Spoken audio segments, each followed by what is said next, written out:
वीर प्रताप के घर के सामने रिश्तेदार, पड़ोसियों और दूर दराज के सभी जानने वालों की भीड़ इकट्ठी हो गई थी। दुखद सन्नाटा पसरा था। लोग सिर झुकाए खड़े थे। बीच बीच में महिलाओं के दिल दहलाने वाली रोने की आवाजें बाहर तक आ जाती थीं। दरअसल कल ही वीर प्रताप का बड़ा बेटा रणवीर जम्मू के पास कुछ आतंकवादियों के साथ होने वाली मुठभेड़ में शहीद हो गया था। खबर मिलते ही लोग जमा होने लगे। जब रणवीर की पार्थिव शरीर लेकर घर पहुंचे तो हाहाकार मच गया।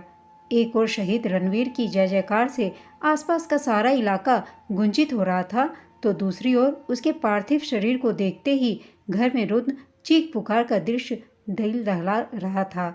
शाम होते होते पूरे राजकीय सम्मान के साथ रणवीर का अंतिम संस्कार हो गया।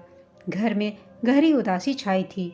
रणवीर की मां को अभी तक यकीन नहीं हो रहा था कि उसका लाडला दुनिया से विदा हो चुका है। वे रो नहीं रही थीं, बल्कि विस्फारित आंखों से देख रही थीं। कुछ महिलाएं उन्हें रुलाने की असफल कोशिश कर रही थीं। सबसे दयनीय हालत शहीद रणवीर की पत्नी रेवती की थी।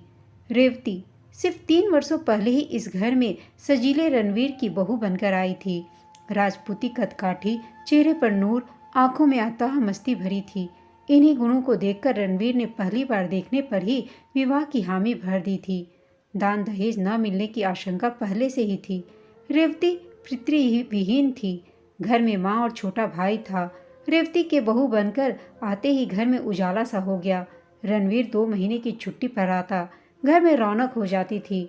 दोनों भाई मिलकर रेवती से हंसी मजाक करते। रेवती हाजिर जवाब थी।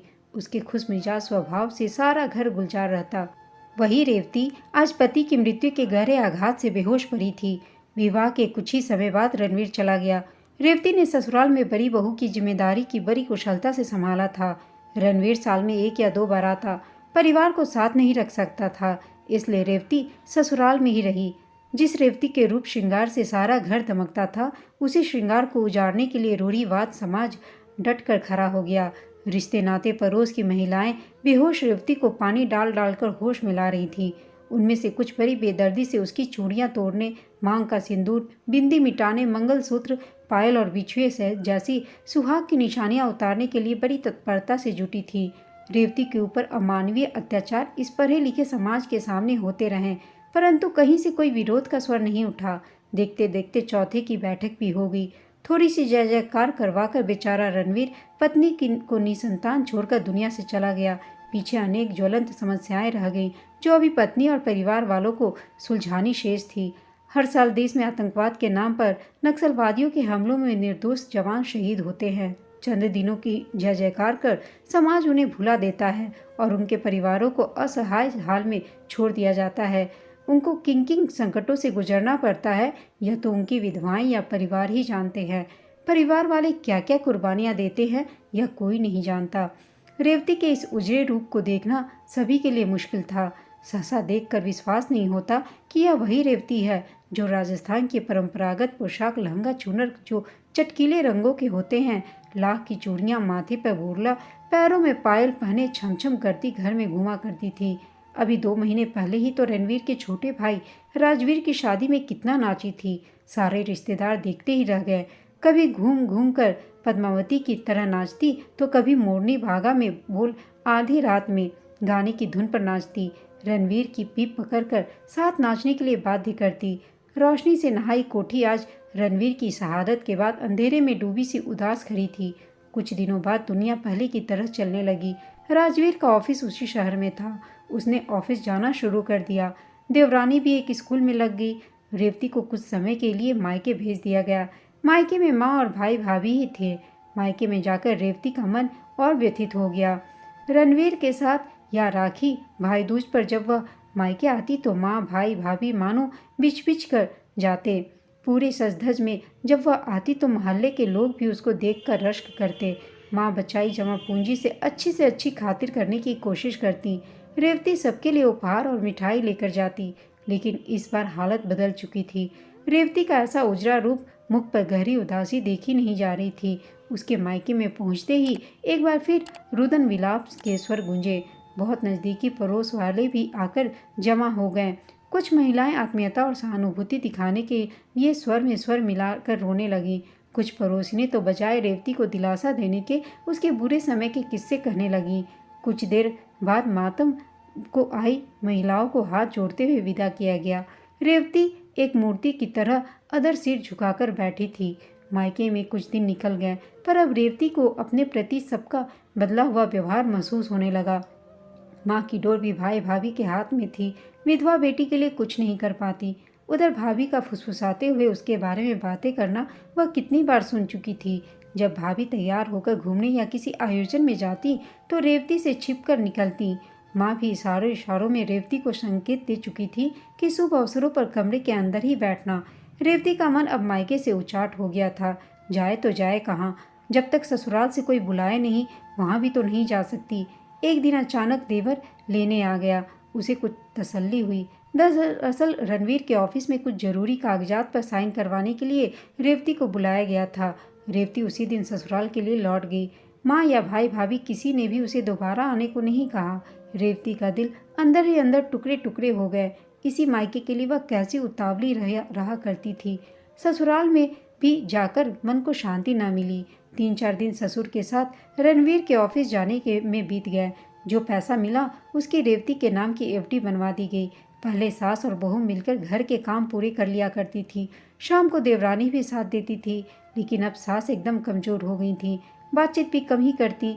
ससुर सारा दिन अखबार या टीवी देखकर समय बिताते। देवर देवरानी सुबह से गए, शाम को घर आते। देवरानी रसोई में आकर रेवती का हाथ बटाती।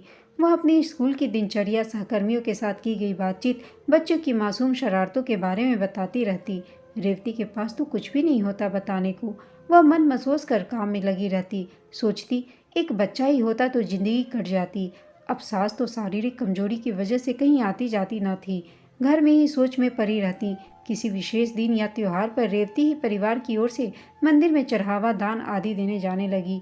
एक दिन रेवती ने सुना कि मंदिर में एक बहुत पहुंचे हुए साधु महाराज 10 दिन के लिए आने वाले हैं। वह कई सालों में से किसी घने अरण्य में तपस्या में लीन थे। उन्हें सिद्धि प्राप्त हो गई है। अब वे मानव कल्याण हेतु विभिन्न मंदिरों में जाकर प्रवचन देंगे और भक्तों की समस्याओं का निदान करेंगे। यह सुन रेवती को मानो राह मिल गई। उसने सोचा साधु महाराज से अपने कष्टों के निवारण के लिए उपाय पूछेगी। अगले दिन रेवती ने जल्द ही घर के काम निपटा लिए। वह मंदिर में जाकर साधु महाराज के दर्शन के लिए खड़ी हो गई। कुछ ही देर में एक फूलों से सजी जीप में अपने अनुयायियों के साथ एक युवा साधु उतरे। उनके उतरते ही वहां खड़ी भीड़ ने फूलों की वर्षा के साथ गगनभेदी जय जयकार से पूरा इलाका गुंजित कर दिया। मंदिर के अन्य सेवक जनों ने उन्हें बड़े सम्मान से अंदर ले जाकर एक ऊंची गद्दी पर विराजमान कर दिया। यह सब देख रेवती का उत्साह भर गया। अगले दिन रेवती फिर उतावली हो गई साधु महाराज से मिलने के लिए। साधु महाराज की नज़र गद्दी के ठीक सामने अकेली बैठी रेवती पर पड़ी। श्वेत वस्त्र, सूनी मांग, सूनी कलाइयाँ देख उन्हें समझते देर न लगी कि यह कोई विधवा है। वे धीमे स्वर में पुजारी से रेवती का सारा परिचय पता कर आंखें बंद कर गद्दी पर विराजमान हो गए। देखते देखते हॉल खचाखच भर गया। प्रवचन के बीच आज उन्होंने एक ऐसा भजन गाने के लिए चुना जब कृष्ण गोपियों से दूर चले जाते हैं और गोपियां उनके विरह में रोती हुई गाती हैं। लोग स्वर से स्वर मिलाने लगे। रेवती की आंखों से अविरल आंसू बह रहे थे। अंत में प्रसाद वितरण के बाद लोग चले गए तो रेवती भी उठ खड़ी हुई। अचानक उसने देखा साधु महाराज उसे रुकने का संकेत कर रहे हैं। वह असमंजस में इधर उधर देख खड़ी हो गई। साधु महाराज ने उसे अपनी गद्दी के पास बुलाकर बैठने को कहा। बोला। डरती सकुचाती रेवती बैठ गई तो उन्होंने रेवती के बारे में जो पुजारी से जानकारी हासिल की थी सब अपने ज्योतिष ज्ञान के आधार पर रेवती को कह डाली। भोली भाली रेवती हैरान हो उठी। उनके कदमों पर लौट गई। बोली, महाराज यह सब सत्य है। साधु महाराज जी ने कहा, जब मैं पूजा के समय गहरे ध्यान में था तो एक फौजी मुझे ध्यान अवस्था में दिखाई देता है, मानो कुछ कहना चाहता हो। अब समझ में आया कि वह तुम्हारा शहीद पति ही है जो मेरे ध्यान ज्ञान के जरिए कोई संदेश देना चाहता है। कल जब मैं ध्यान में बैठूंगा तो उससे पूछूंगा।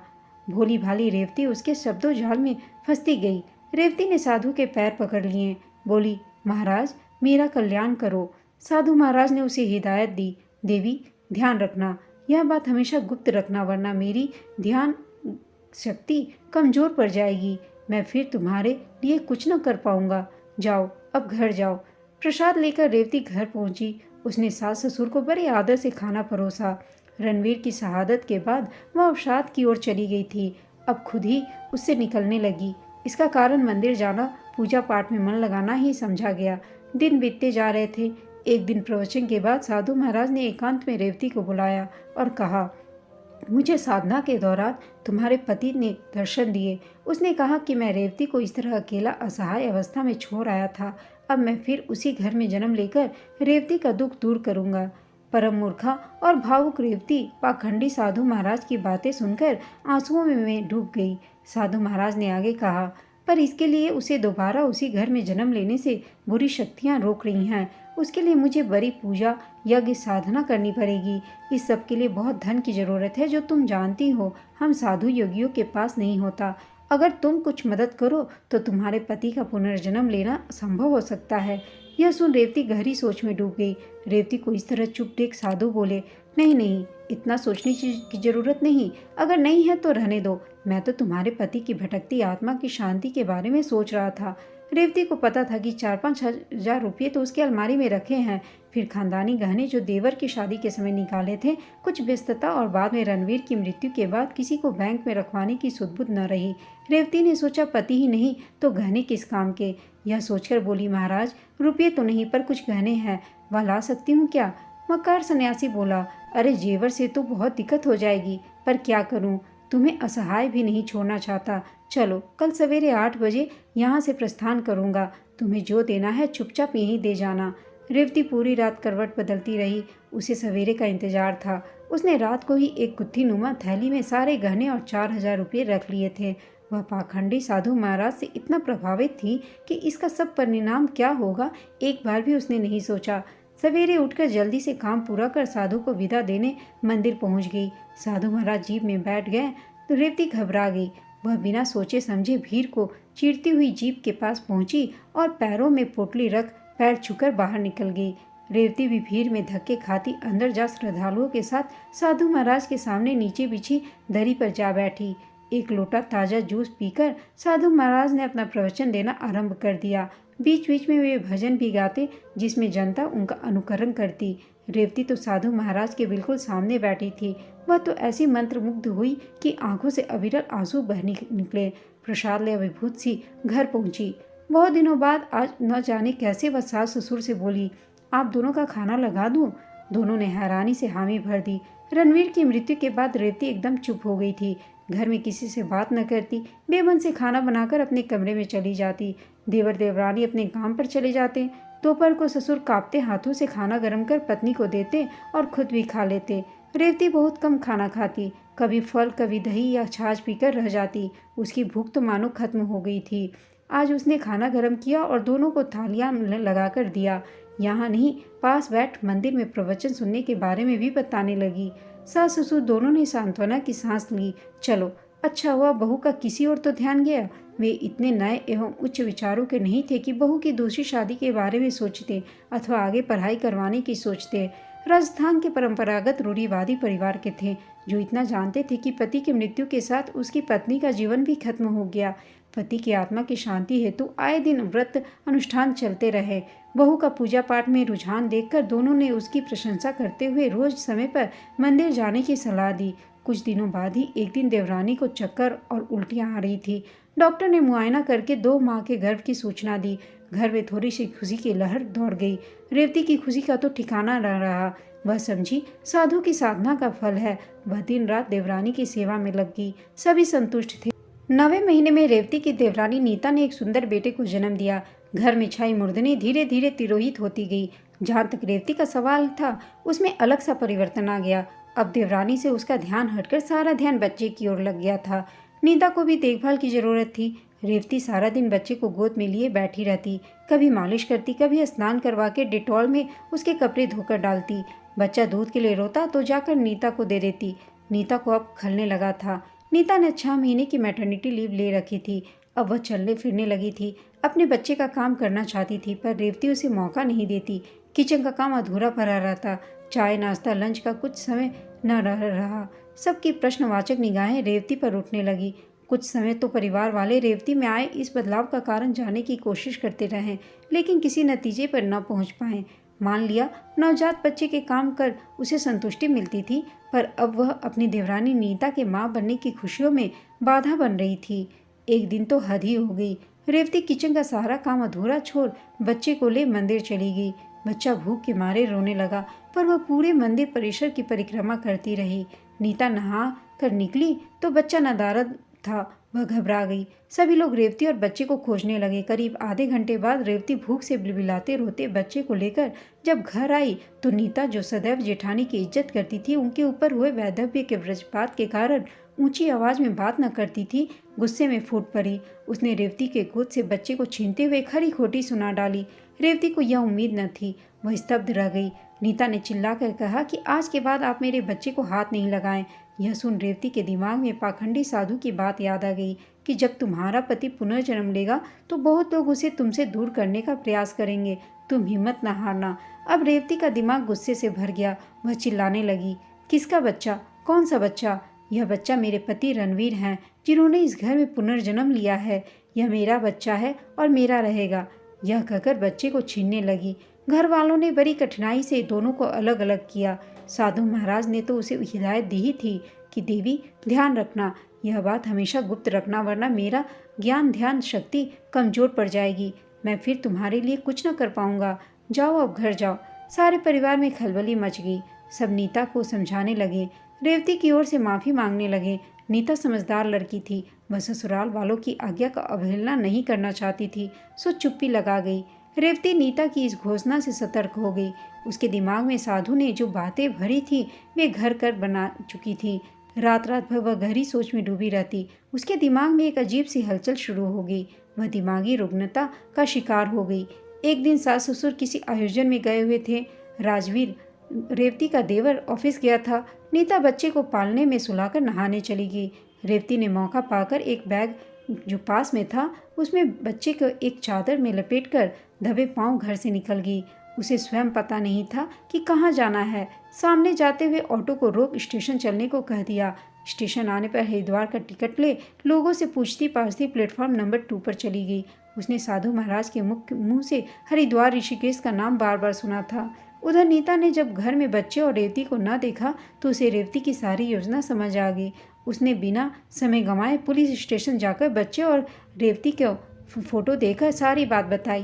पुलिस सक्रिय हो गई। उसने फिर पति, सास ससुर, रेवती के मायके में सबको सूचित किया। देखते देखते पुलिस ने बस अड्डे, टैक्सी स्टैंड, रेलवे स्टेशन सब खबर पर फोटो भिजवा दी। नीता की सूझबूझ और पुलिस की दौड़ भाग से रेवती को हरिद्वार जाने वाली गाड़ी के प्लेटफॉर्म से पकड़ लिया गया।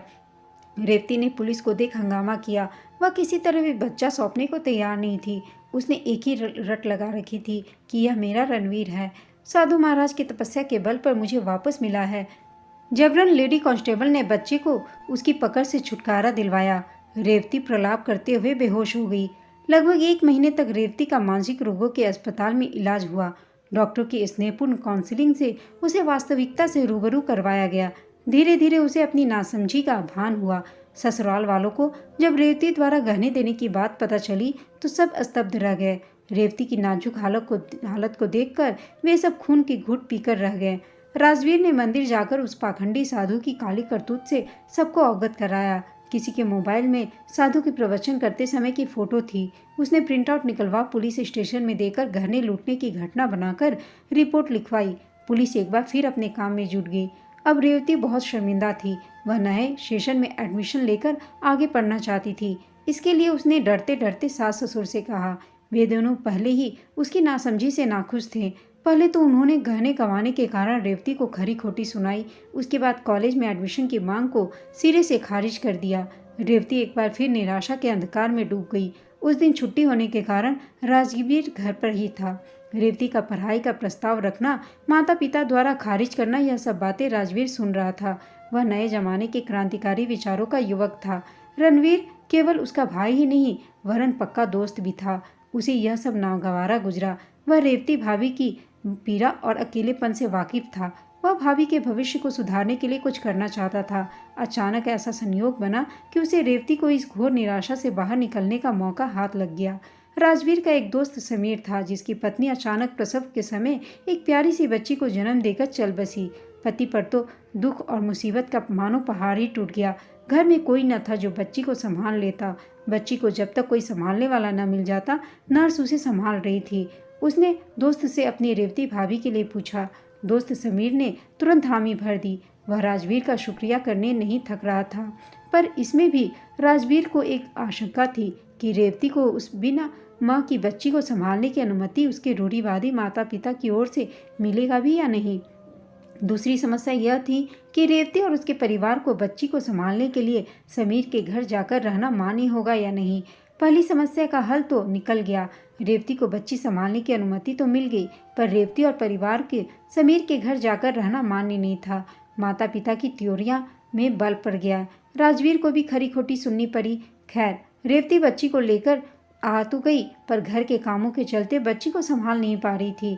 घर में समय समय 2 बच्चों के काम, उनके रोने के शोरगुल के कारण कामकाज में लापरवाही होते देख राजवीर ने एक घरेलू हेल्पर रख ली। रेवती ने देखा कि सभी का ध्यान राजवीर के बेटे की ओर था। बच्ची की उपेक्षा हो रही थी। बच्ची रोती रहती, रेवती काम में लगी रहती, हेल्पर भी दूसरे के काम में लगी रहती। उसकी बात पर ध्यान नहीं देती थी। रेवती को बच्ची से बहुत लगाव हो गया था। अब उसने हिम्मत करके बच्ची की केयर टेकर के रूप में समीर के घर रहने का फैसला कर लिया। समीर एक शरीफ और समझदार लड़का था। घर भर के ऐतराज के बावजूद राजवीर रेवती को समीर के घर ले गया। समीर सवेरे ही ऑफिस निकल जाता, शाम को आकर थोड़ी देर अपनी बच्ची से खेलता। जब वह सो जाती तो रेवती उसे अपने कमरे में ले जाती।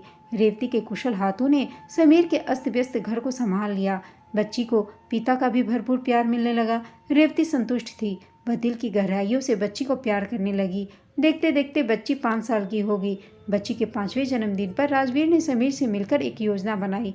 समीर रेवती के लिए गुलाबी साड़ी और चूड़ियां लाया और बोला, रेवती जी, इन 5 सालों में आपने मेरे घर और बच्ची के लिए इतना कुछ किया जिसका मैं उपकार जीवन भर नहीं उतार सकता। क्षमा चाहता हूँ। मेरे घर और बच्ची को आपने जैसे संभाला वह कोई अपने घर का सदस्य ही संभाल सकता है। मैं आपको केयर टेकर ना मानकर बहुत ऊंचा दर्जा देना चाहता हूँ। आप भी आज इस समाज की वर्जनाओं को तोड़कर चाहे तो इस साड़ी और चूड़ियों को पहनकर मेरे मन की बात मान सकती हैं, मुझसे शादी कर सकती हैं। अब मैं आपको अपने जीवन साथी के रूप में देखकर समाज के रूढ़िवादी बंधनों को तोड़ना चाहता हूँ। अगर आपको मंजूर नहीं तो कोई बात नहीं, मुझे बुरा नहीं लगेगा। बच्ची 5 साल की हो चुकी है, मैं इसे हॉस्टल में भेजने का इंतजाम कर दूंगा। रेवती भी जिंदगी में इतने कटु अनुभव झेल चुकी थी कि और कुछ सहने की हिम्मत न थी। समीर की सजनता, सादगी और चरित्र की महानता वह परख चुकी थी। उसे भी इस घर और बच्ची के साथ समीर से भी मोह हो चुका था। ससुराल और मायके में राजवीर एकमात्र हितैषी था। उसके मन में खुशी की एक लहर सी दौड़ उठी। अगले दिन बच्ची के जन्मदिन की शाम को रेवती ने पूरे घर को सजाकर समीर की दी गुलाबी साड़ी और चूड़ियां पहन ली। मेहमानों के आने से पहले घर में यह खुशनुमा लगने लगा। समीर केक लेकर आया तो रेवती का यह बदला रूप देखकर आश्चर्य और खुशी में डूब गया। उसने खुशी से बच्ची को गोद में उठा गोल गोल घुमाना शुरू कर दिया। रेवती ने जब उसे ऐसा करते देखा तो भागती हुई आई और बोली, अरे मेरी बच्ची को चक्कर आ जाएंगे। और यह सुन दोनों जोर से हंस पड़े। रेवती और समीर को की जोड़ी को देखकर आखिरकार दोनों के परिवार वाले इस रिश्ते के लिए हामी भर दिए और कुछ दिनों के बाद रेवती और समीर का भी विवाह हो गया। दोस्तों, आपको यह कहानी कैसी लगी कमेंट करके बताइएगा। साथ ही कहानी अच्छी लगी हो तो इसे लाइक, शेयर और चैनल को सब्सक्राइब अवश्य कीजिएगा। कहानी सुनने के लिए आप सबका धन्यवाद।